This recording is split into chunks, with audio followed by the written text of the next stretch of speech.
All I wanted was a little studio near the sea in an uncrowded place where an artist would be welcome. Words spoken by Walter Greer, one of the founding members of the Art League of Hilton Head. He found that special place on Hilton Head Island and also found a group of other artists inspired by the beauty of their island home. 50 years ago, these artists joined together to find places to exhibit their art, teach others, and bring visual arts to their community. This organization has grown to be the premier visual arts organization on Hilton Head with over 200 exhibiting artists, a separate art academy location to teach, and partnerships with other arts and cultural groups. Our headquarters and gallery are located within the Arts Center of Coastal Carolina in the Walter Greer Gallery. I just found the Art League. It had just started the year before. And I met a couple of people, and we were in a little tiny place in Sea Pine Center. And I mean, there were just a handful of people that were there. Gretchen Ramsey was a good friend of mine. She was the first president. At that time, we had so many wonderful artists that had moved here from New York. Joe Bowler was one of them. Walter Greer lived here at that time, and he was also very active. Well, he's the one that this gallery is named after. Joe Demers, Danielle Demers, Suzanne Plowden, on and on and on and on and on. And they were all right there willing to help all of us young artists. I just looked up in the telephone directory and saw that there was an art league. I met Katie Darrow, who was the gallery chairperson, and she had been one for 14 years. And the gallery was really run by all volunteers. And when Katie Darrow became ill, I took over as the art gallery chair, and I was on the board. And so were wonderful years. We did unusual things. We took some boat trips to Savannah. We had little shows now and there. And when we had the opportunity, we were in Sea Pine Center for some time, and it was sort of a time when it was very quiet. And we were offered to go to Pineland Station. And we jumped at it because we could do our own gallery and really fix up a real gallery. And when we got to Pineland Station and it opened, we had Lynn as our first featured artist. And that night, That was fun. We made more money in that one night than we did all the last year in Sea Pine Center.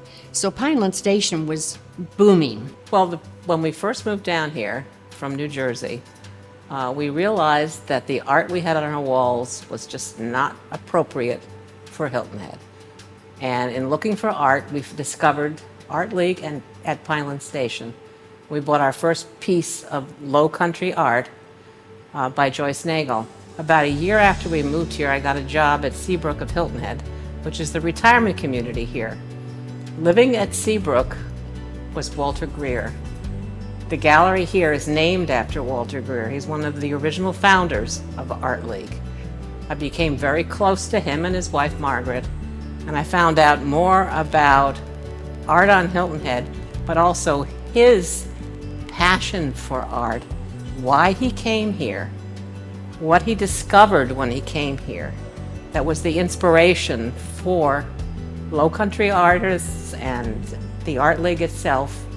And so that is really why I want to preserve the legacy of people like Walter.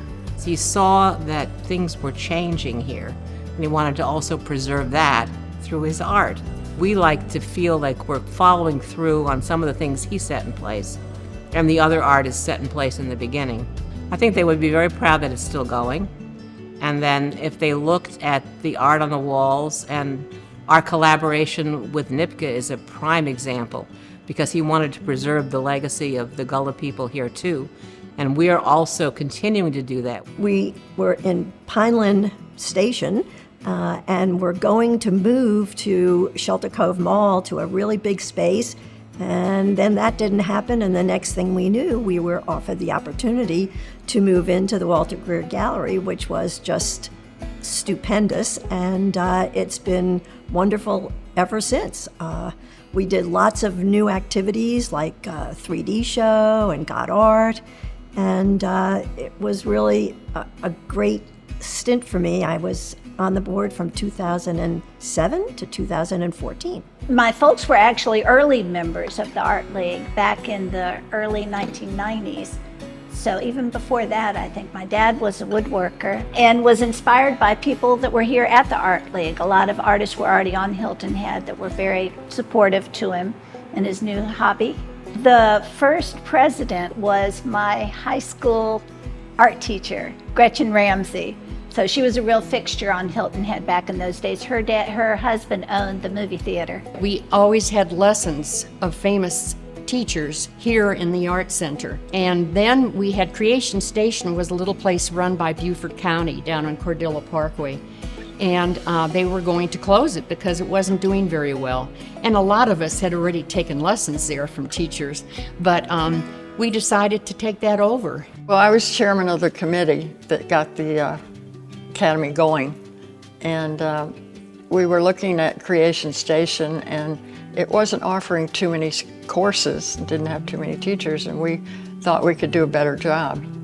So we looked around at different buildings, and the county owned this building, and we wanted this building because it was just the right size, and we could have 2 classes going simultaneously. And it was a work filled with volunteers. I mean, we went one weekend and painted the walls.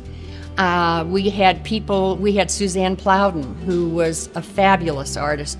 She moved, so she gave me about 13 paintings of hers to sell to raise money for the Academy. And then someone else, Yvonne Stark, who was a great artist and teacher, she was leaving town and she gave us a bunch of paintings to sell, and we raised money. So a lot of the work down at the Academy originally was done by all of us volunteers, and it was so much fun. It changed everything for the Art League. It put us on the map. The opening was one of the happiest nights of my life. We had so many people that night that we had to have sheriff's deputies directing traffic, and they were parked all the way up to Pope Avenue and all the way in the other direction, and we planned for 200, and I think we had 600. The first year of operation, we had about 3 times the number of students that they had had when the county ran it. It just makes me feel so good that it's blooming like it is, and I still take lessons here because they're so good. It became actually a travel destination to come here and go to some of these classes. They would have, we would do about 6 different national artists a year. They range from pastel, watercolor, whatever you can imagine. They were all very professional. They were teachers, professional artists, and so we were able to put on very good programs. I decided we'd do a video program, free to people, about artists, all the famous artists. We called it Lunch with the Masters, and people could bring their lunch, Right. watch a video. The favorites, of course, were the Impressionists. We think that it helped bring people awareness of the Art League. The Art League keeps growing. People move down into this area. They have the opportunity to, if they're retired, start doing their passion. That's what happened with me. It was passion. The Art League per se, with the Academy, with all the interaction with the programs that they have, with the ability to show at the gallery, it's endless. I mean, they have so many programs. We have so many great instructors at the Academy. I encourage everybody to come in, take as many classes as possible, because they're going to grow as an artist if they do. I have a girlfriend on the island who's a wonderful watercolor artist, and she talked me and another friend into taking a watercolor class here, and that was the beginning of the monster. I believe that everyone has an artist inside them of some type. I believe that we should do physical things, mental things, and artistic things to be well-rounded. And Art League is cool in that, like when I started, I had no art background. So you can be an absolute beginner. And there's people who teach all the different mediums. So you can find an interest in that. But as you develop, there's teachers here who can continuously work with you and develop your skills. And then there's a lot of artists who actually live on the island and in the area. And they are bringing in tremendous artist instructors from all over the country that can facilitate advanced artists growing in their skills. It's been a joy of my life to pass the spirit of art on to people that have always wanted to try to be artists. And anyone can, that's my theory. We took constant classes, and all wonderful. One of the very first was Paint Like the Masters, which is over there, and that was Ted Jordan, and that was a fascinating class. And I picked Thomas Sully, and it's the boy with the torn hat. And that sort of got me back into painting again. I had gone away from a while. And then there were just so many classes and so many interesting things to explore. And so I just did it. As an instructor at the academy, I'm constantly learning from the students. So everything pushes me a little bit further in the whole genre of being an artist.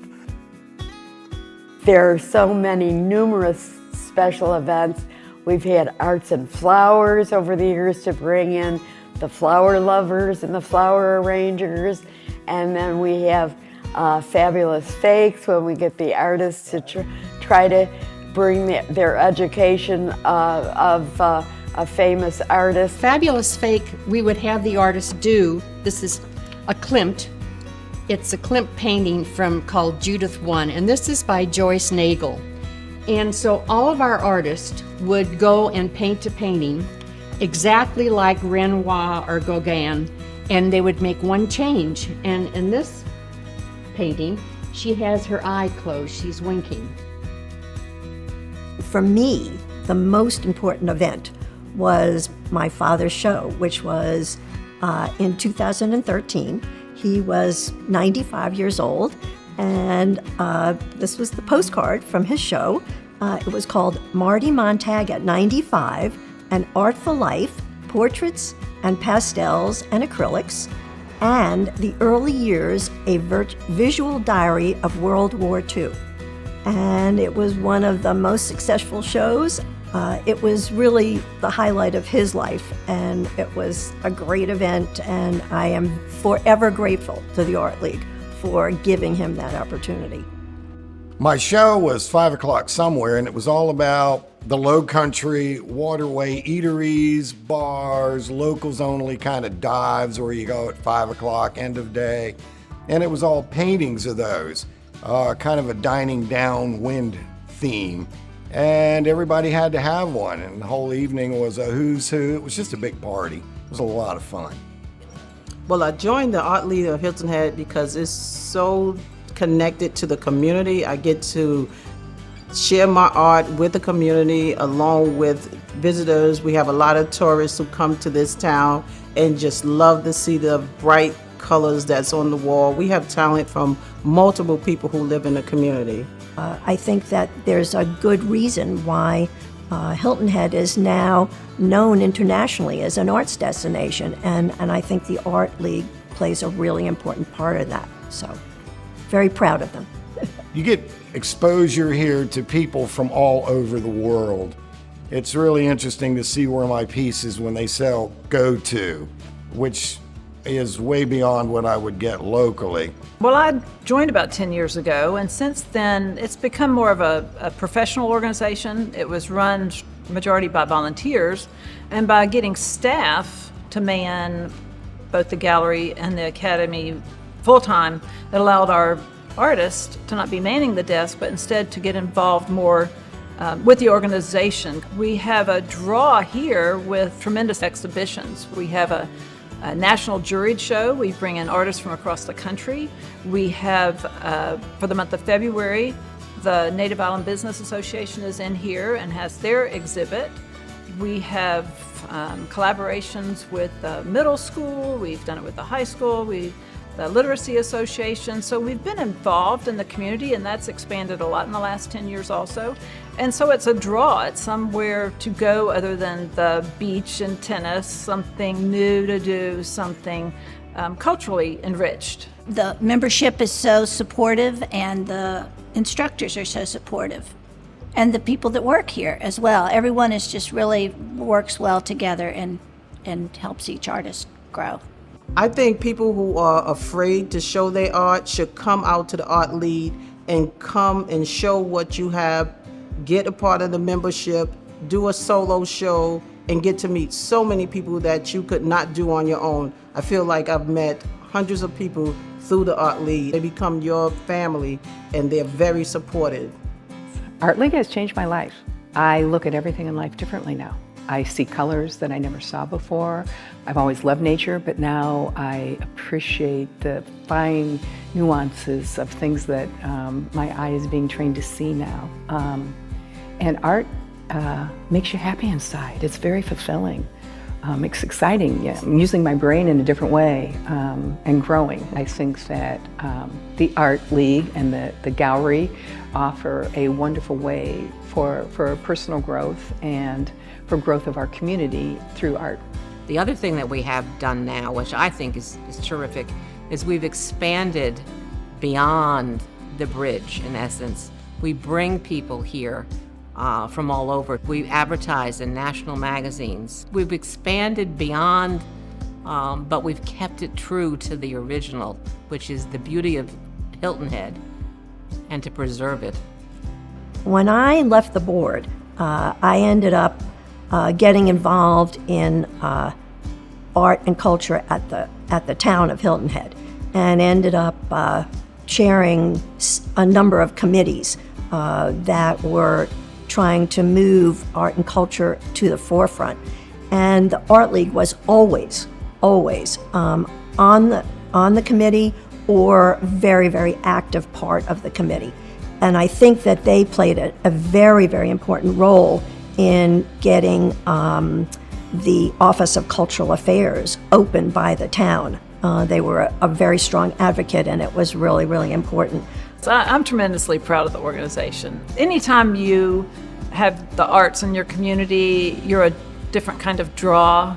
And this organization's been here for 50 years, which has been growing along and contributing and making a difference for both locals and tourists. It's been a pleasure. It changed my life forever. It has been a great run, and I wish them 50 more very, very wonderful years.